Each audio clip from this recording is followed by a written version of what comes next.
Well, thank you for the invitation to speak. As I move around the cabinet, I'm more and more impressed with the talent that resides here in the cabinet. And so it's an honor, absolutely, to serve with you in this capacity. Speaking of talent, I learned last week that we have a band. And most of you may already know this, but have you heard of Phil and the Potholes? Yeah. So I've got to hear a little more from this band, and but not only are we talented, but it's diverse and broad in terms of our talent and skills. So before I get into I guess the meat of my talk, I know the announcement's already been made, but I'm excited about our new leadership team. Patty Dunaway, new state highway engineer. Patty, are you in here anywhere? But anyway, Paul Looney, deputy highway engineer in charge of project development. Andy Barber on the project delivery side. And so I'm just excited with ASA to have our key leadership team in place, and now that we can move forward. Let me just spend a little time with an update in terms of the operating budget and the road plan. Very well pleased overall with how this is coming out. The operating budget has $25 million more on the statewide resurfacing front. This goes in the line, Steve, of being lucky rather than smart. Yeah. But we had originally called for $10 million each year to go into aviation funding coming from the road plan, but at the last hour, something happened and it's coming out of the general fund, which is only a positive for us. So I'll go with lucky from that perspective. On the road plan, significant overfunding, which is good for us because it allows us the flexibility to choose the most important projects. So happy on that front. Now just a minute on our cash flow issues. You all, I guess, are aware from our last memo, last update of our cash flow issues. And what we've decided to do is we're going to take about a year, we're going to call it pause 50, but we're taking about a year off and letting the current projects be digested through the pipeline.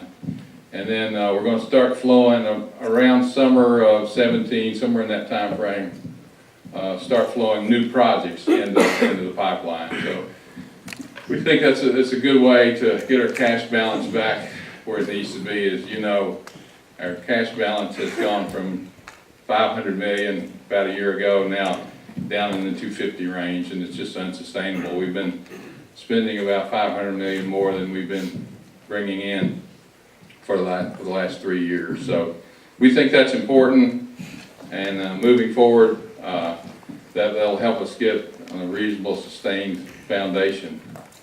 Okay, so where are we headed? Well, the governor wants a prioritization model developed this year to rank projects based on data, based on the facts, and less on politics. And I'm completely behind the governor in this initiative. And it's a great time because we're pausing in terms of the state side, and there's significant over-programming, federal and state. So I think that's important moving forward. And then major initiative number 2, and that's all I'll bring today because there are a couple of huge ones, but initiative 2 is to improve our processes, improve our operation, reduce costs, improve efficiency. Now, I don't know what that looks like because our new team is just in place, but I can tell you it's going to be the focus for the next 3 years plus. So we'll have more of that in the coming days. So in order to pull all this off, yes, it's going to take leadership, as Brian mentioned, reconnecting to our principles.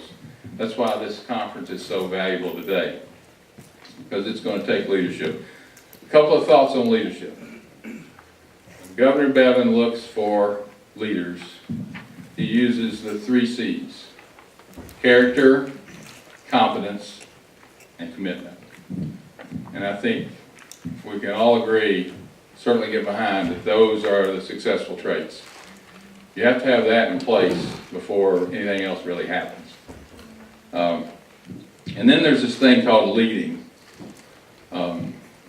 Franklin Roosevelt once said, "It's a terrible thing when you're trying to lead and you look back over your shoulder and no one's there."